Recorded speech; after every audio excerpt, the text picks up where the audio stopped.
श्रीमती रंजीत रंजन।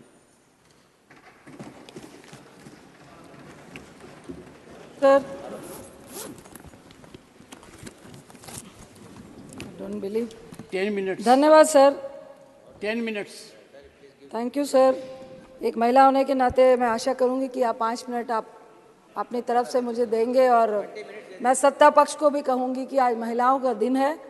मैं home minister साहब से रिक्वेस्ट करती हूं कि 5 मिनट आप अपनी तरफ से मुझे दीजिएगा, अपनी पार्टी से दीजिएगा। सबसे पहले मैं महिला रिजर्वेशन बिल का स्वागत करती हूं। मैं भी महिला हूं और चाहते हैं हम लोग कि महिलाओं की जो भागीदारी है वो सदन में बढ़े, राजनीतिक परिवेश में बढ़े, लोगों के प्रतिनिधित्व करने में बढ़े। मैं एक आपत्ति दर्ज कराना चाहती हूं, जिसका नाम आपने दिया है महिला आरक्षण का, नारी शक्ति विधेयक। ये नारी शक्ति विधेयक है, लेकिन अपने नाम दे दिया इसका नारी शक्ति वंदन विधेयक। मुझे लगता है ये एक संवैधानिक अधिकार है, ये कोई दैविक वरदान नहीं है, ये कोई प्रधानमंत्री साहब का या आपका दिया हुआ महिलाओं को दया का पात्र नहीं है। ये हमारा एक संवैधानिक अधिकार है।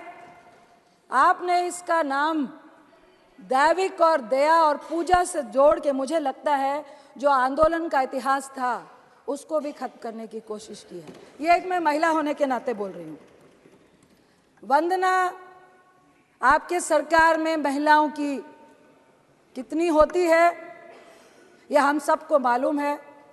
वंदना हम महिलाओं की, सत्ता पक्ष हो या विपक्ष में हो, जितनी भी पुरुष मानसिकता है, महिलाओं की वंदना इतिहास गवाह है कि जब जब आपको शक्ति की जरूरत होती है, जब जब आपको सत्ता पाने की जरूरत होती है, जब जब आप विजय की आशा रखते हैं, तब आप एक महिला को देवी बनाकर उसकी पूजा करने लगते हैं, वंदना करने लगते हैं।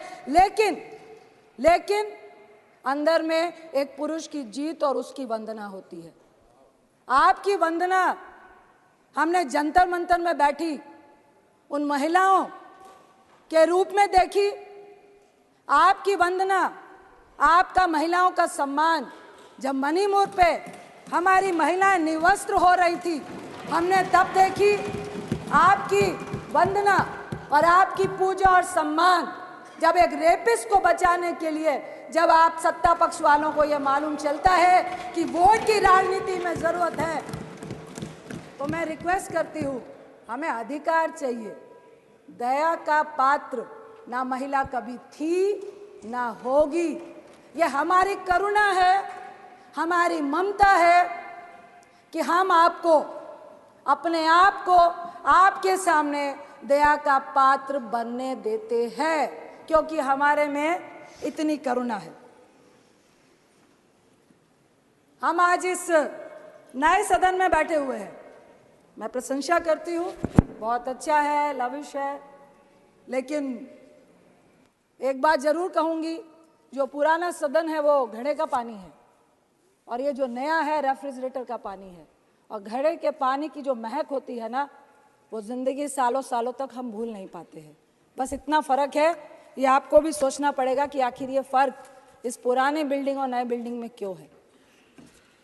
मैं ज़रूर बोलूँगी कि आप महिलाओं के अधिकार की बात कर रहे हैं।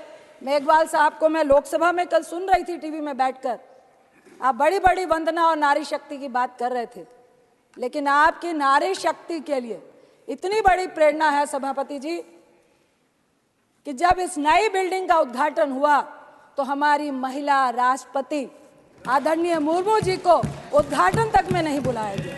यह है आपकी नारी वंदना। 13 साल से हमारा आरक्षण, हमारा अधिकार, हमारा सम्मान से हम वंचित हैं।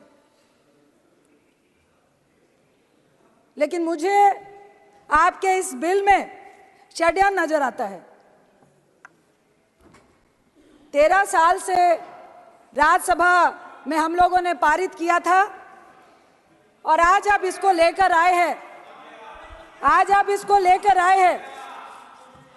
अरे प्लीज सुनिए ना,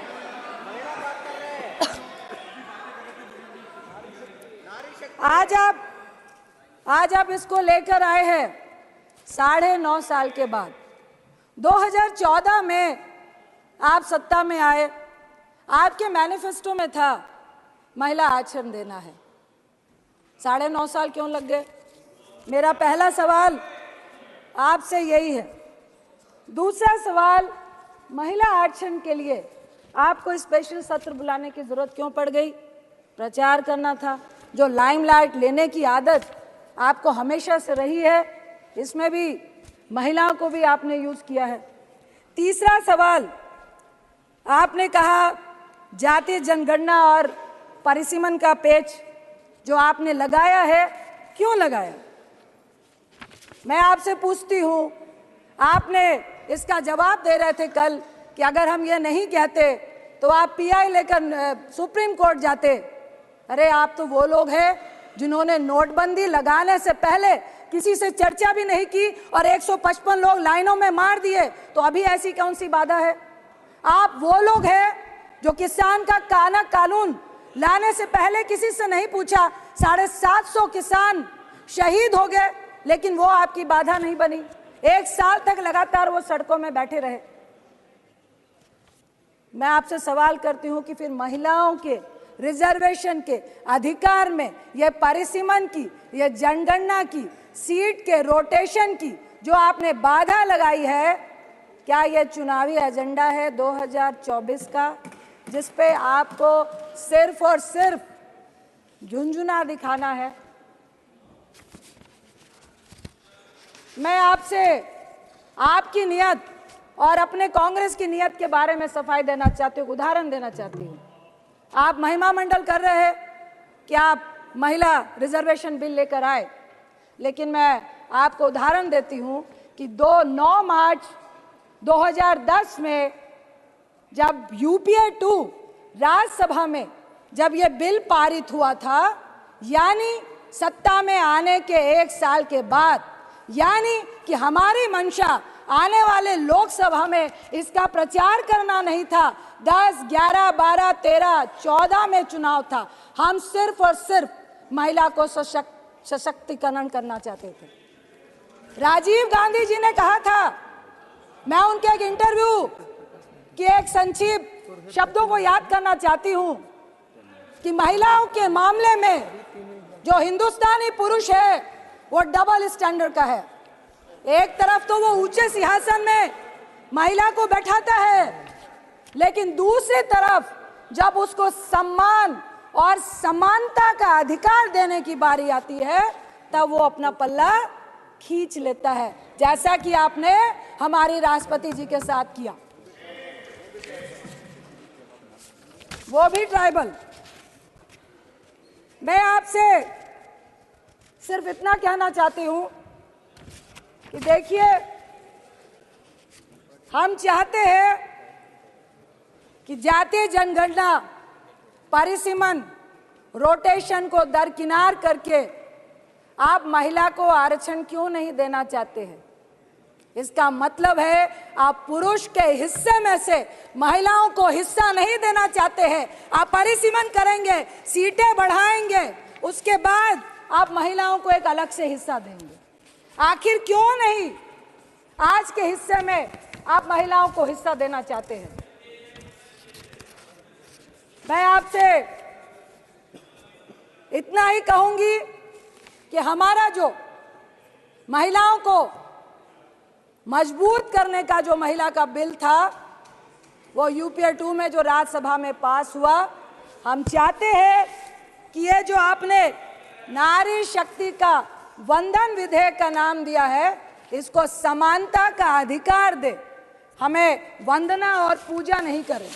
इसके साथ मैं आपसे जरूर कहूंगी कि हम चाहते हैं कि ये बिल पास हो, SC ST के साथ ओबीसी महिलाओं को भी अधिकार मिले, क्योंकि हमारी और आपकी जैसी महिलाएं संघर्ष करके आई हैं, कल भी आ जाएंगी, हमें भी संघर्ष करना पड़ता है, लेकिन इस राजनीति के फील्ड में, इस मैदान में एक अकेली महिला अगर वो समाज के लिए अच्छा भी करती है, लेकिन इस राजनीति के दलदल में उसका अकेले कूदना, संघर्ष करना आज भी बहुत जटिल है।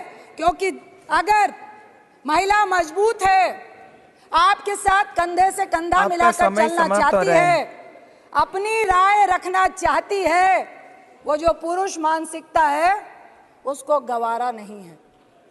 हम चाहते हैं, मैं अपनी पक्ष की महिलाओं से भी कहूंगी कि जब मणिपुर की घटना घटी, जब किसी भी रेप की घटना घटती है, जब हमारी पहलवान बच्चियां बैठती है, आपका समय तो समाप्त हो रहा है। समानता का अधिकार दिया है आपने महिलाओं को, ऐसा अधिकार दिया है समानता का अपने महिला मंत्रियों को कि उनको कह दिया जाता है कि एक शब्द भी महिला के शोषण के खिलाफ आपका निकलना नहीं चाहिए। ऐसी समानता और ऐसी दैवीय शक्ति हमें आपकी नहीं चाहिए, हमें अपना अधिकार चाहिए। इसके साथ ही मैं एक कविता का अंश पढ़ के अपनी बात को खत्म करना चाहूंगी। नारी के ऊपर एक कविता है, उतारो मुझे जिस क्षेत्र में सर्वश्रेष्ठ कर दिखाऊंगी, औरों से अलग दिखने में कुछ अलग करके ही जाऊंगी। चाह नहीं है एक अलग नाम की, इसी को महान बनाऊंगी। नारी हूं मैं इस युग की, नारी की अलग पहचान बनाऊंगी। जो सदियों से देखा तुमने लिपटी साड़ी में कोमल तन को, घर घर में रहती थी वो, पर जान न सके थे उसके मन को। झुकी हुई सी नजरें थी, वाणी मध्यम मधुर सी थी, फिर भी तानों की आवाज प्रबल थी। हिम्मत ना थी उफ करने की, अब बदल गई है ये पहचान।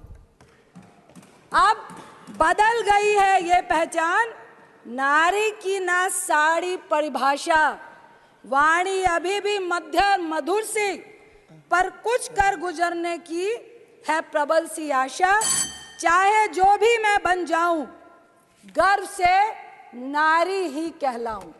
मुझे गर्व है कि आज सभापति की चेयर में हमारी ओलंपियन पीटी उषा जी बैठी हैं। मेरा बचपन का सपना था, जब मैं पूजा में जाती थी और गॉड से विश करती थी, मुझे राजनीतिक व्यक्ति नहीं बनना था कि मुझे पीटी उषा जी की तरह गोल्ड मेडल लेना है। एक ही बात कह के मैं अपनी बात को खत्म करूंगी कि महिलाओं के समानता के अधिकार के लिए, चाहे राज्यसभा हो चाहे लोकसभा हो, हम सब महिलाओं को एकजुट होकर अपने सम्मान और अधिकार के लिए एक होना पड़ेगा। यही कह के मैं, ऐतिहासिक दिन है महिलाओं के लिए, इसलिए मैं इस बिल का समर्थन करती हूं और चाहती हूं कि ये आपके झोले में पिटारे में चला नहीं जाए। और ये जो 2019 का आपने झुंझुना पकड़ाया है, अगर सही मायने में आप महिलाओं को हक देना चाहते हैं तो कुछ तोड़ निकालिए और ये परिसीमन और जनगणना से पहले महिलाओं का हक उनके सामने रखिए। आपका बहुत बहुत धन्यवाद। Thank you.